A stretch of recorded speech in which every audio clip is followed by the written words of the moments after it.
நீங்கள் எமர்ஜென்சிக்குன்னு விஷயம் சொல்கிறீங்க. அவர் ஒரு சீனில் சுற்றி 5 மைக் வச்சுருந்தாரு. பாம்பு அடிக்கும்போது குழாயில் கேட்கும்.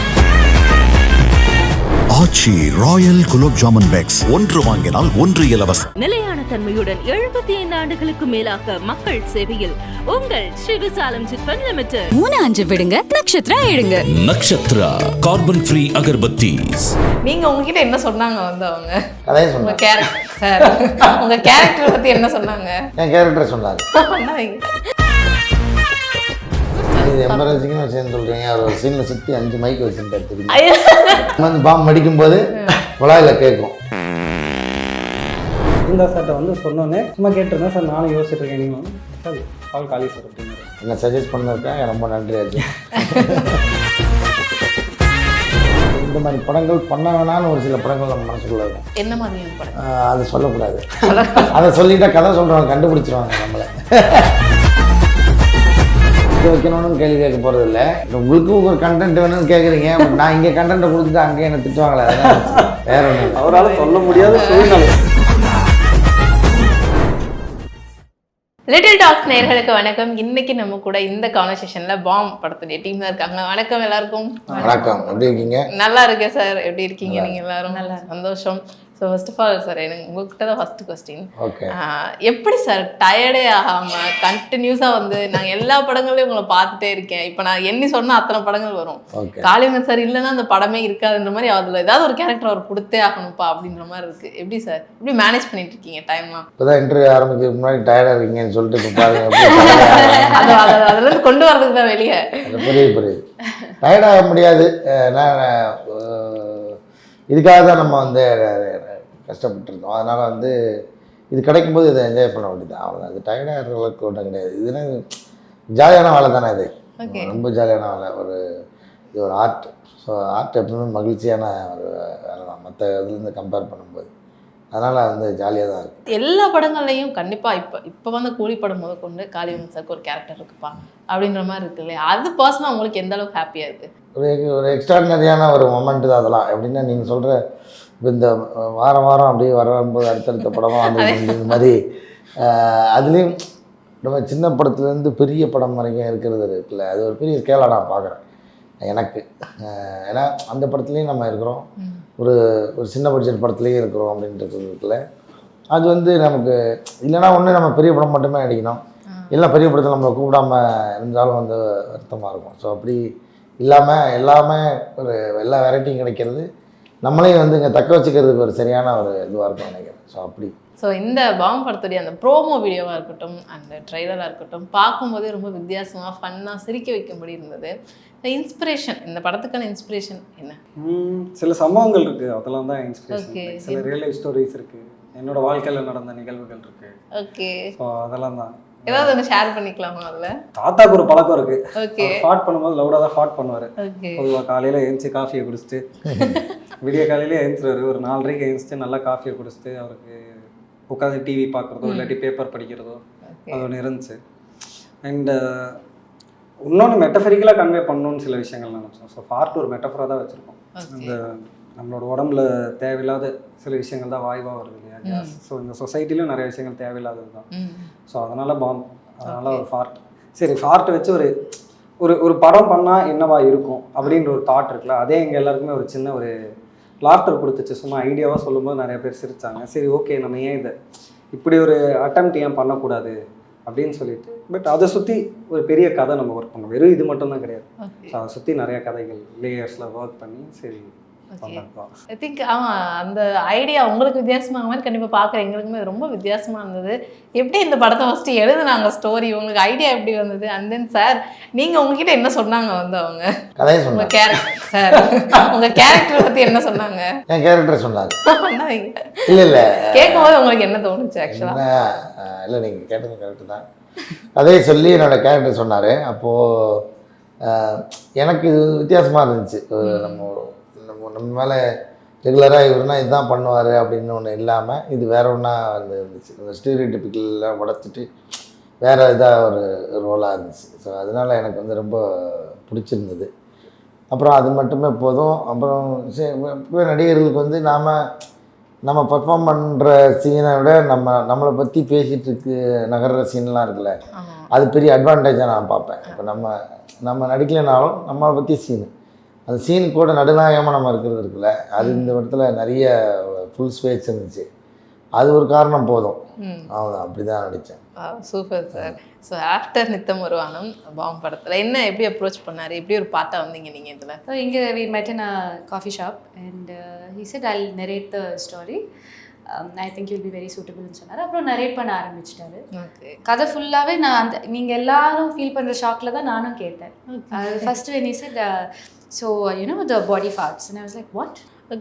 I didn't hear you right. What? This is exactly what I was thinking because I didn't imagine இந்த மாதிரி ஒரு செட்டப்பில் இந்த மாதிரி ஒரு கதை போகும்பொழுது ஒரு எமோஷ்னலாக ஒரு ஃபன்னாக ஸ்வீட்டாக ஒரு வில்லேஜில் ஒரு இமேஜினரி வில்லேஜில் ஒரு கதை போயிட்டுருக்கு, டக்குன்னு இந்த மாதிரி ஒரு சுச்சுவேஷன் ஆகுது. And you've seen the teaser and the trailer. So but when he finished narrating the script I said I'll do it.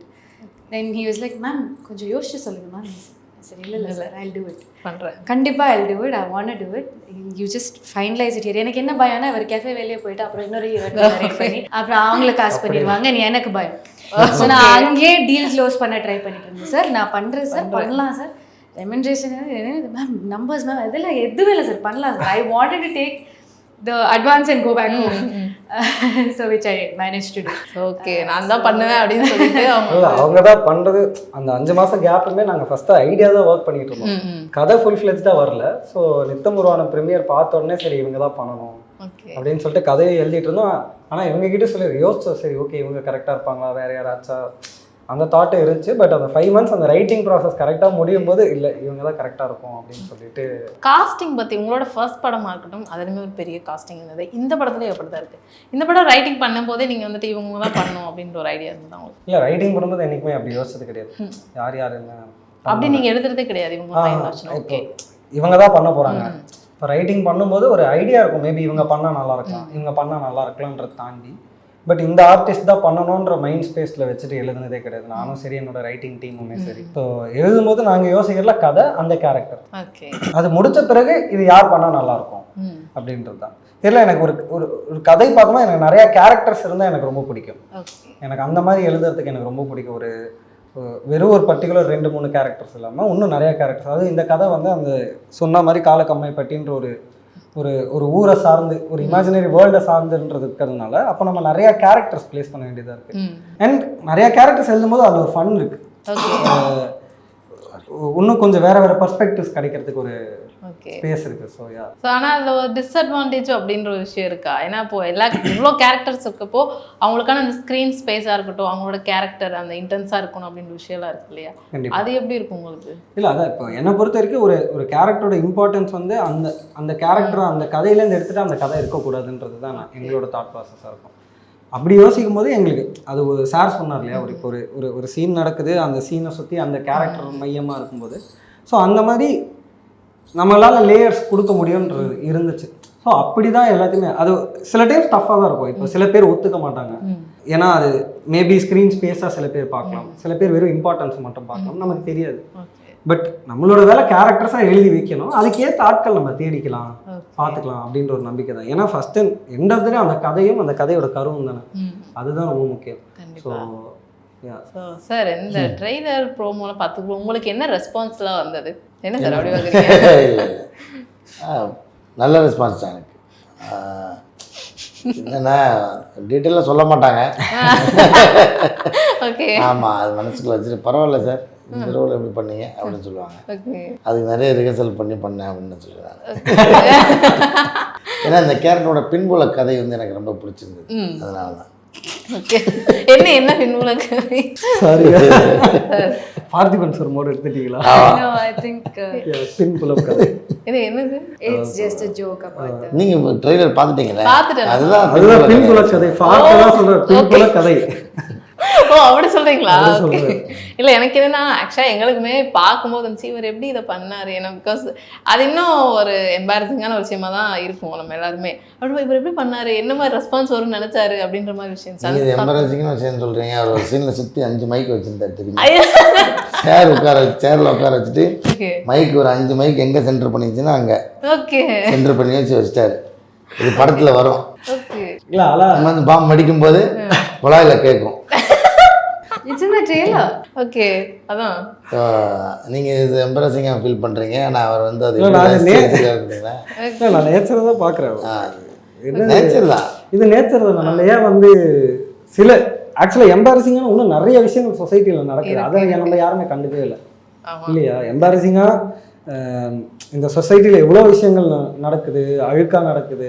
அதுதான் துர்நாற்றம்னு சொல்லலாம், அதுதான் அழுக்குன்னு சொல்லலாம். அந்த மாதிரி நிறைய விஷயம் இருக்குது. இது எம்பாரசிங்கான ஒரு விஷயமா நான் பார்க்கல அப்படின்றத எங்களோட தாட் ப்ராசஸாக இருந்துச்சு. அது அப்படிதான் இருக்கு. கண்டிப்பா அதான் உண்மையும் கூட.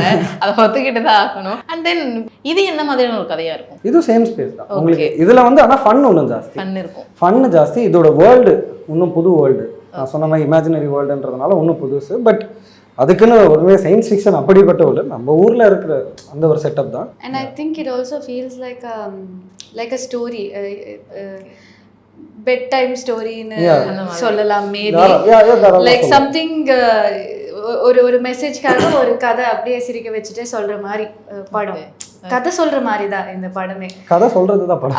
எக்ஸாக்ட்லி. ஓகே, இப்போ பேக்ரவுண்ட்ல ஒருத்தவங்க கதை சொல்லுவாங்க, நம்ம கேட்டுட்டு ஒரு பாட்டி கதை சொன்னா எப்படி ஒரு கேட்டு அந்த மாதிரி வைப்ல தான் இருக்கும். ஓகே, சில விஷயங்கள் வந்து அன்ரியலிஸ்டிக்கா தோணலாம்.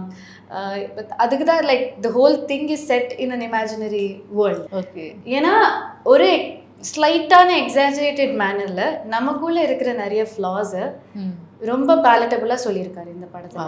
Okay, so while entertaining people with the drama and the chaos and the exaggeration, அவங்க சொல்ற விஷயங்கள், அவங்க ஃபீல் பண்ற விஷயங்கள் மட்டும் very real, very relatable. So I think that is what is great about this film for me. எனக்கு என்னன்னா உங்ககிட்ட கேட்கணும். இப்போ நான் காளிவங்க சார்ட்ட கேட்டேன், சரி எல்லா படங்கள்லேயும் உங்களை வச்சிடறாங்க, கண்டிப்பாக பேர் எழுதிடுறாங்க, இந்த படத்துல இருக்கீங்க அப்படின்றப்போ உங்களுக்கு என்ன தோணுச்சு? இவர் பண்ணால் இது கரெக்டாக இருக்கும் அப்படின்ற ஒரு விஷயம்? இல்லை ஆக்சுவலாக அது கிரெடிட் வந்து அர்ஜுன் சார் தான் ஃபர்ஸ்ட். அர்ஜுன் தாஸ் சார் அவர் தான் சொன்னாங்க. நான் அர்ஜுன் தாஸ் சார்ட்ட வந்து சொன்னோன்னே நானும் சும்மா கேட்டிருந்தேன். சார் நானும் யோசிச்சுட்டு இருக்கேன், நீங்கள் வந்து விஷால் கால் காளி சார் அப்படின்னாரு. வேற ஐடியாவே இல்லை, பவர் தான். ஆமாம், அவர் ஒரு செகண்ட் கூட யோசிக்கல. அவர் கதை ஓகே சொல்லி முடிச்சுட்டு சார் இல்லை இப்போ இந்த கேரக்டர் யார் சார் பண்ணல, கதிரவன் சாரோட character Kathiravan sir. Kathiravan character யாரும் சார் காளிவன் சார். என்ன டவுட் அப்படின்னு. ஓகே சார் நம்பர் அனுப்புறீங்களா அனுப்பிச்சாரு. டேரெக்டாக ஃபோன் அடிச்சு சார் வாங்க கதை சொல்லுங்கன்னாரு. சொன்னோன்னே ஓகே சொல்லிட்டார் சார். ஓகே சொல்லிட்டார் சார், டன். ஸோ அந்த கிரெடிட் வந்து என்டையர் என் கிரெடிட் கிடையவே கிடையாது. அது என்டையர்லி அர்ஜுன் சாரோட கிரெடிட் தான். ஸோ ஐ திங்க் அந்த பாண்ட் பற்றி சொல்கிறீங்களா? ஏன்னா வந்து அவர்கிட்ட கேட்டோன்னே செகண்ட் தாட் அப்படின்ற ஒரு விஷயம் இல்லாமல் டக்குன்னு பேர் சொல்கிறாரு இல்லையா? ஸோ கண்டிப்பாக உங்கள் ஒர்க் பற்றி அவருக்கு தெரிஞ்சதாலேயோ அது மேலே இருக்க பிலீஃப்னாலேயோ தான் அதை பண்ணியிருக்கணும். இந்த பாண்டு பற்றி சொல்லுங்கள். அதான் அநீதியில் வந்து சேர்ந்து ஒர்க் பண்ண முடியல. நான் ஃப்ளாஷ்பேக்காக இருந்ததுனால காம்பினேஷன் கிடைக்கல. நாங்கள் அதுக்கப்புறம் தேட்டர் விசிட்லாம் போகும்போது கொஞ்சம் நல்லா பழகிட்டோம். அதுக்கு முன்னாடி ஒரு ரொம்ப ரொம்ப மினிமலாக தான் பேசிட்டு இருந்தாங்க, ஹாய் அந்த மாதிரி தான் இருந்தது. அந்த தேட்டர் விசிட்லாம் போனதுக்கப்புறம் கொஞ்சம் நெருக்கமாகிடுச்சு. அதுலேருந்து தொடர்ந்துக்கிட்டு இருந்துச்சு நட்பு. அப்புறம் இதில் வந்து என்ன சஜஸ்ட் பண்ணதுக்காக ரொம்ப நன்றி அர்ஜுன்.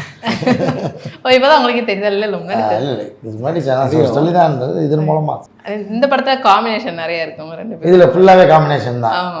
நான் தாண்டி அவர் என்னை தூக்கி சுமக்கிறாரு இந்த படத்தில். நிஜமாலுமே தூக்கி சுமக்கிறது. ஆனால் ஃப்ரெண்டுன்னு நினைக்கிறேன் அந்த படத்தில் அவர். ஆமாம் ஃப்ரெண்டு. ஒரே ஏஜ் குரூப் ஃப்ரெண்ட் அந்த மாதிரியா? கொஞ்சம் சீனியர் ஃப்ரெண்டு தான் வச்சுக்கோங்க. சீனியரா அவர் சீனியரா? சீனியர். ஓகே. ஸோ எப்படி அந்த ஷூட்டிங் ஸ்பாட் எப்படி இருந்தது? ஏன்னா இங்கே நாங்கள் கேட்கும் போதே ஒரு சில விஷயங்கள் எங்களுக்கு ஃபன்னாக இருக்கும்போது அங்கே இருக்கும்போது உங்களுக்கு எப்படி சார்? அது சொல்லணும்னா 4-5 இன்டர்வியூ ஆகிடும் ஷூட்டிங். அவ்வளோ விஷயங்கள் இருந்ததா? எல்லாருமே வந்து என்ன கம்ப்ளைண்ட்ஸோட துப்பாக்கியோட எடுத்துட்டு வந்து அட்டாக் பண்ணிடுவாங்க. இல்லை நாட் அட் ஆல். ஒரு நாள் ஜென்ரேட்டராக வெடிச்சது. அப்படியா? வெடியில நல்லதானே கிட்டத்தட்ட லைட்ஸ் நிறைய நைட் டைம்ல ஃபுல்லா போட்டதுல தாங்கல ஜெனரேட்டர். மோஸ்ட்லி நைட் டைம் தான் ஷூட் படம் ஃபுல்லா நைட் தான் எடுத்திருக்காரு. பகல் சீனை கூட அப்படியே பிளாக் கிளாத் எல்லாம் போட்டு மறைச்சு உள்ள லைட் நைட் டே எஃபெக்ட் பண்ணி எடுப்பாரு. அந்த வேலை வேற வழி இல்லாதனால பண்ண வேண்டியதா இருந்துச்சு. ஃபுல் அண்ட் ஃபுல் நைட் நடக்கிற ஒன் டே நடக்கிற மாதிரியான ஒரு ஸ்டோரி. கப்புள் ஆஃப் டேஸ்ல நடக்கிறது. தென் அதே மாதிரி நீங்க நான் ட்ரெய்லர் பார்த்தப்போ தூங்கிட்டே இருக்கீங்க. அது எவ்வளவு நேரமா அதெல்லாம் இருந்தது? ஐவியல் இல்ல அப்படி சொல்ல முடியாது. என்ன ஆக்ஷன் சொல்லி கட்டு சொல்ற வரைக்கும் தான், ஷார்ட் முடியற வரைக்கும் தான். மற்றபடி பெருசாக இல்லை அது ஆடியன்ஸ் தப்பாக கண்ணியாருன்றதுனால அதை நீங்கள் அட்ரஸ் பண்ணுறது இறந்த மாதிரின்றது அதுதான் நான் அப்படி சொல்லுறேன், அப்படி சொல்ல பரவாயில்ல. அது புரிஞ்சிருச்சு. அதான் அது வந்து ஆக்ஷன் சொல்லி கட்டு சொல்கிற வரைக்கும் தான் நம்ம அப்படி இருக்க போகிறோம். அதுக்கப்புறம் நம்ம ஜாலியாக இருக்கும். அதுக்கப்புறம் அது ஒன்றும் பிரச்சனை இல்லை. ஓகே. ஸோ ஓவராலாக வந்து ஒரு ஜாலியான ஒரு எக்ஸ்பீரியன்ஸாகவும் ஒரு வித்தியாசமான ஒரு எக்ஸ்பீரியன்ஸாகவும் வெரி ஜாலி. நாங்கள் 3 AM அப்புறம் யாருக்குமே மண்டை வேலை செய்யாது. என்னமோ பேசிட்டு அப்படியே பைத்தியம் மாதிரி சுத்திட்டு இருக்கா. அவர் கூப்பிட்டு மேம் டேக்குன்னு வர sir coming sir. I think sir உங்களோட ரைட்டிங்ஸ் பார்க்கும்போது பொதுவாக ஒரு சில டைரக்டர்ஸ் தான் இந்த சமூகத்தில் நடக்கிற விஷயத்த சொல்லணும், இல்லை ஏதாவது ஒரு விஷயத்த நம்ம கன்வே பண்ணணும் நம்ம படத்தின் மூலமாக அப்படின்ற ஒரு தாட் இருக்கும். அதே மாதிரி நீங்களும் உங்கள் படங்களில் சொல்கிறீங்க அப்படின்றப்போ இந்த சமூகத்தில் ஏதாவது ஒரு விஷயத்த மேலே கோவம் இருந்து அதை என்னுடைய படத்தில் நான் வெளிக்காட்டணும் அப்படின்னு நினச்சி வச்சுருக்கீங்க, என்ன இப்போ வரை காட்டாமல்? இல்லை அப்படி இல்லை, நம்ம ஒவ்வொரு காலகட்டத்தில் எல்லாமே நிறைய விஷயம் மாறும். முதல் படத்தில் வந்து என் மேலே இருந்த எல்லா கோவத்தையும் தான் நான் கொட்டினேன். நான் என்ன பர்சனாக இருக்கேன், நான் எங்கள் அப்பா எவ்வளோ பேடாக ட்ரீட் பண்ணுறேன், நான் எவ்வளோ பொறுப்பு இல்லாதவனாக இருக்கேன், இல்லாட்டி அடுத்தவங்க சொல்கிறத நான் ஏன் இவ்வளோ கேட்டுக்கிட்டு இருக்கேன். இந்த படம் பண்ணும்போது எனக்கு சில இன்சிடென்சஸில் கொஞ்சம் உறுத்துச்சு. நம்ம பேப்பர் பார்க்கும்போது ஸ்கூலில் வந்து சில பசங்கள் வந்து ரிலீஜியஸ் ரீதியாக சண்டை போடுறதா இருக்கட்டும், இல்லாட்டி இன்னும் எவ்வளோ விஷயங்கள் இருக்குது. அப்படிலாம் இருக்கும்போது ஒரு எம்பத்தட்டிக்கல் வேர்ல்டு இருக்கணுன்றது என்னோட ஆசையாக இருக்கும் எப்போவுமே. ஒரு எம்பத்தி ரொம்ப முக்கியம். நம்ம சக மனிதர்களை வந்து நம்ம முதல்ல மனிதர்களாக ட்ரீட் பண்ணுவோமே, அதில் என்ன இருக்குது அப்படின்ற அந்த மாதிரி நிறையா நமக்கு ஓடிக்கிட்டே இருக்கும்ல. எனக்கு முக்கால்வாசி என்னோட படங்கள் ஹோப்ஃபுல்லாக இருக்கணும் அப்படின்ற ஒரு ஆசை இருந்துக்கிட்டே இருக்குது. ஹோப்பை மட்டும் என்றைக்குமே பறிச்சிடவே வேணாம். ஒரு படம் முடியும் போது என்றைக்குமே, ஏன்னா நம்ம எல்லாருமே நல்லவங்களும் கிடையாது கெட்டவங்களும் கிடையாது, நம்ம எல்லாம் மனிதர்கள். ஸோ நம்ம படம் பார்த்துட்டு வெளில போகும்போது எல்லாருமே ஏதோ ஒரு விதத்தில் லைஃப்பில் they should feel hopeful. Okay, நாளைக்கு நாள் நல்லா இருக்கும் அப்படின்ட்டு. ஸோ அந்த ஒரு ஸ்பேஸில் எனக்கு ஒரு விஷயம் அது உங்கள் ஃபிலிமோகிராஃபியில் எப்போவுமே இருக்கும் அப்படின்ற ஒரு விஷயம் இருக்கா? இருக்கணும், அடுத்த படங்கள்லேயும் அது இருக்கும் அப்படின்ற மாதிரி இருக்கணும்னு இருக்கு. But again depends. இன்றைய காலகட்டத்தில் என்னோட சிந்தனை இது, நாளைக்கு என்னோட சிந்தனை மாறலாம். ஏன்னா நம்மளாம் இவால்வ் ஆகிட்டே தானே இருப்போம். பீப்புளாக இருக்கும்போது 4 வருஷத்துக்கு முன்னாடி கேட்டிங்கன்னா என்னோட மெச்சூரிட்டி லெவல் ஒன்றுமே இல்லாமல் இருக்கலாம். இப்போ என் மெச்சூரிட்டி லெவல் ஒன்றுமே இல்லாமல் இருக்கலாம். நாளைக்கு என் மெச்சூரிட்டி லெவல் என்னவா இருக்கும்னு எனக்கு தெரியாது. So we evolve. அந்த காலத்தில் நம்ம என்னவா இவால்வ் ஆகிறோம், நான் எவ்வளோ பெட்டர் பர்சனாக வரேன், இல்லாட்டி என்னோட சிந்தனை என்னவா இருக்குது அப்படின்ற பேஸ் பண்ணி தான் கதைகள் வரும். தெரியல. இப்போ அந்த படங்களில் டயலாக்ஸுமே வந்துட்டு ஒரு டைலாக் உங்களால் முடியாதுன்னா முடியாதுன்னு சொல்லிடுங்க, அதை கஷ்டப்படுத்தாதீங்க அப்படின்ற ஒரு டைலாக்ஸ் இருக்கட்டும், நிறைய டைலாக்ஸ் இருக்குது. அதே மாதிரி இந்த படங்கள் அந்த மாதிரி ஏதாவது இருக்கா? கண்டிப்பாக. இந்த படங்களில் இப்போ ட்ரெய்லர்லேயே வந்து எனக்கு ரொம்ப பிடிச்ச டைலாக் அர்ஜுன் சார் ஒன்று சொல்லியிருப்பாரு. நெருப்பை சாமி உருவாக்குனாரு, அது வெளிச்சத்துக்காக இல்லை வீட்டை கொளுத்துறதுக்கான மனுஷன் தான் முடிவு பண்ணுறாங்க. ரொம்ப அற்புதமான டைலாக். இன்னொரு ரொம்ப பிடிச்ச டைலாக் காளி சார் ஒன்று சொல்லுவார். சாமி ஒரு கேரக்டர்கிட்ட சொல்லுவார், பூவையார் கேரக்டர் சொல்லுவார், சாமி சிலை பார்த்துருக்கியா, அது அந்த பாறையோட கனவுன்னு. அது பின்னாடி ஒரு பெரிய அர்த்தம் இருக்குது. சாமி சிலை பார்த்தியா, அது ஒரு பாறையை செதுக்குனால சாமி சிலை இல்லையா. ஸோ சாமி சிலை பார்த்துருக்கியா, அது ஒரு பாறையோட கனவு காண்றது ரொம்ப நல்லதுடான்னு சொல்லுவார். இருக்குது இந்த மாதிரி ரொம்ப இன்டென்ஸான டைலாக்ஸும் இருக்குது, ரொம்ப மேலோட்டமாகவும் இல்லாமல் ரொம்ப டீப்பான டைலாக்ஸ், ஃபன்னியான டைலாக்ஸ், அந்த மாதிரி நிறையா இருக்குது. அதுக்கு கிரெடிட்ஸ், முதல் படத்தோட கிரெடிட்ஸ் வந்து மணிகண்டன் அவர்களுக்கு, ஏன்னா அவர் தான் டைலாக்ஸ் எழுதினாரு, நான் கிடையாது. இந்த படத்தில் வந்து மகிழ்நன் அவருக்கு வந்து கிரெடிட்ஸ் தான், ஏன்னா அவர் தான் எழுதுனா. அகைன் நான் எழுதலை, எனக்கு வராது. எனக்கு நான் இவர்கிட்ட லாஸ்ட் டைம் ஒரு இன்டர்வியூ எடுக்கும் போது கேட்டேன், எப்படி சார் நீங்கள் இப்படி பெர்ஃபார்ம் பண்ணுறீங்க, நீங்கள் ஒரு இன்டென்ஸான கேரக்டரை சொல்லும்போது அப்படியே எங்களுக்குள்ள அது வந்துடுது, நீங்கள் ஃபன் பண்ணால் நாங்கள் சிரிக்கிறோம், நீங்கள் அழுதா நாங்கள் அழுகிறோம், எப்படி சார் அந்த சீக்ரெட் என்ன அப்படின்னு கேட்டால் அதை அவர் சொல்லவே மாட்டுறாரு. ரொம்ப கேஷுவலாக வந்துட்டு அதெல்லாம் எனக்கு தெரியாது, எனக்கு நடிக்கவே தெரியாது அப்படின்றாரு. உண்மைதான். இப்போ அதுதான் சொல்ல வரேன். அது வந்து டேரக்டர்ஸ் தான், இயக்குனர்கள் அவங்க என்ன எழுதியிருந்தாங்களோ அதை எடுக்கணும்னு நினைக்கிறது, அதை நம்மகிட்ட சொல்கிறது, அதை நம்ம செய்கிற ட்ரை பண்ணுறது, அதனால அப்படி வந்து நடக்குது. நீங்கள் ஆரம்பத்தில் வச்சு சொன்னீங்க, இப்போ சின்ன படம் பெரிய படம்ன்றதை தாண்டி இப்போ நீங்கள் எல்லா படத்துலையும் உங்களை நான் கொடுக்கலாம். ஒரு சின்ன பட்ஜெட் படமாக இருக்கும், அதுலேயும் ஒரு நல்ல கேரக்டர் இருக்கும், பெரிய பட்ஜெட் படம் அதிலே இருக்கீங்கன்றப்போ நீங்கள் எங்கேயாவது பிரிச்சிருக்கீங்களா, இனிமேல் இந்த மாதிரியான படங்கள் மட்டும் நம்ம பண்ணலாம், இந்த படங்கள்லாம் கொஞ்சம் குறைச்சிக்கலாம் அப்படின்ற ஒரு விஷயம்? இல்லை நம்ம அப்படி ரொம்ப நம்ம பார்க்க முடியாது. ஆனால் இந்த மாதிரி படங்கள் பண்ண வேணான்னு ஒரு சில படங்கள் நம்ம மனசுக்குள்ளே இருக்கும். என்ன மாதிரியான படம்? அதை சொல்லக்கூடாது. அதை சொல்லிட்டா கதை சொல்கிறவங்க கண்டுபிடிச்சிருவாங்க நம்மளை. ஒன்றும் இல்லை, என்னோடய ஐடியாலஜிக்கு ஒத்து போகிற மாதிரியான கதைகள் மட்டும்தான் பண்ணணும். அவங்க ஐடியாலஜி கூட சொல்லலாமே. ஐடியாலஜி சொன்னால் கண்டுபிடிச்சிருவீங்க. என்னோட பழகினவங்களுக்கும் என் ஐடியாலஜி தெரியும். அது அதுக்கு அதுக்கு எதிராக இருக்கிற படங்களை நம்ம பண்ணக்கூடாதுன்றது மட்டும்தான். சார் ஒரு அரசியல்வாதி அந்த மாதிரி ஒரு கேரக்டர் வருது உங்களுக்கு ஃபியூச்சர்ல, அப்போ நீங்க அதை எடுத்துப்பீங்களா? ஃபியூச்சரில் இல்லை, இப்போ ஒரு படம் பண்ணிட்டு தான் இருக்கேன். என்ன படம் பேர் சொல்ல மாட்டேன். ஓகே எங்கேயாவது பார்க்குறீங்க வந்துடும் சார், வராது, படமாக வரும், வரும்போது பாருங்கள். ஐ திங்க் சார் வந்து நான் எல்லா ப்ரொமோஷனுக்கும் கரெக்டாக வந்துடுவார். அவர் நான் படத்தில் இருக்காருன்னா அவர் கண்டிப்பாக இருப்பார். ஸோ நிறைய இன்டர்வியூஸ் வந்து அவருக்கு தெரிஞ்சது எப்படி கேள்வி கேட்பாங்க, என்ன கேட்டாலும் நான் சிக்கவே மாட்டேன் அப்படின்றத கரெக்டாக வச்சுக்கூடாது. நீங்கள் சிக்க வைக்கணும்னு கேள்வி கேட்க போகிறது இல்லை, உங்களுக்கும் ஒரு கண்டென்ட் வேணும்னு கேட்குறீங்க. நான் இங்கே கண்டென்ட்டை கொடுத்துட்டு அங்கே என்ன திட்டுவாங்களே, அதெல்லாம் வேற ஒன்றும் இல்லை. அவரால் சொல்ல முடியாத சூழ்நிலை அதுதான், வேற ஒன்றும் இல்லை. வெளிப்படையான ஒரு மனிதர் அப்படின்றது அதுதான் சார் உங்கள்கிட்ட எனக்கு ரொம்ப பிடிச்சது. தேங்க்யூ ஸோ மச், நிறைய விஷயங்கள் பகிர்ந்துக்கிட்டீங்க. பாம் வந்து தியேட்டரில் செப்டம்பர் 12 பிளாஸ்ட் ஆக போகுது. ஸோ எல்லாரும் வந்து கண்டிப்பாக பார்க்கணும். செப்டம்பர் 12 பாம் தியேட்டரில் வெடிக்குது, வாங்க, உங்களுக்குள்ளேயும் வெடிக்கும். செப்டம்பர் 12 தியேட்டரில் பாம் வெளியாகுது. ட்ரெய்லர் பாருங்கள், உங்களுக்கு பிடிக்கும்னு நம்புகிறோம். தியேட்டரில் வந்து படத்தை பாருங்கள், கண்டிப்பாக இது உங்களுக்கு ரொம்ப ஜாலியான ஒரு படமாக இருக்கும் நாங்கள் நம்புகிறோம். செப்டம்பர் 12 தியேட்டருக்கு வந்துருங்க. Please watch Bomb on September 12th in your nearest theatres. Super, thank you so much, நன்றி, வணக்கம்.